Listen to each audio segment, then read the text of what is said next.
Makinig kayo. Ang balong ito ay naghandog ng higit sa kanilang lahat. Silang lahat ay nagbigay ng bahagi lamang ng kanilang kayamanan. Ngunit siya, dukha na nga'y nagkaloob pa mula sa lahat ng kanyang kabuhayan. Sabihin mo sa amin, anong karapatan mo para sabihin yan? Sinong nagutos sa'yo? Tatanungin ko kayo.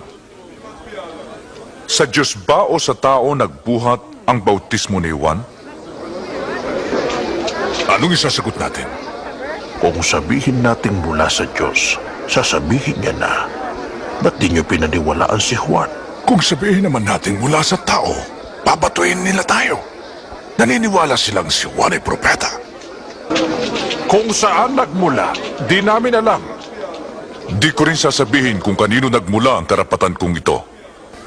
May isang taong nagtanim sa kanyang ubasan. Pinaupahan niya ito. At pagkatapos ay umalis.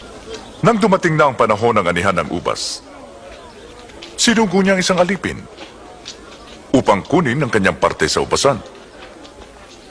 Ngunit binugbog siya ng mga kasama at pinauwi. Kaya't nagsugo siya uli ng iba. Ngunit binugbog din nila ito. Hiniya at pinauwing walang dala. Sinugo niya ang ikatlo. Ngunit sinugatan nila ito at itinaboy.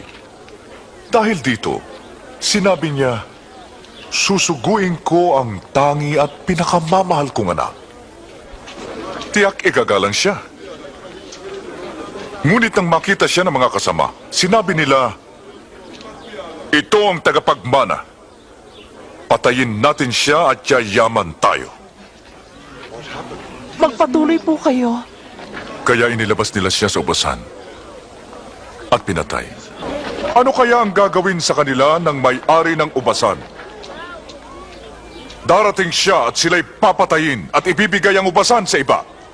Ano ngayon ang kahulugan nito?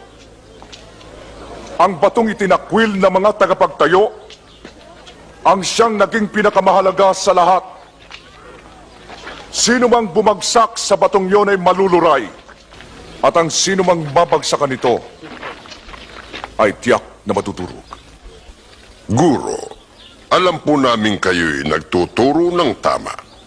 Alam namin na hindi ka nagtatangi ng tao, kundi itinuturo nyo ang katotohanan.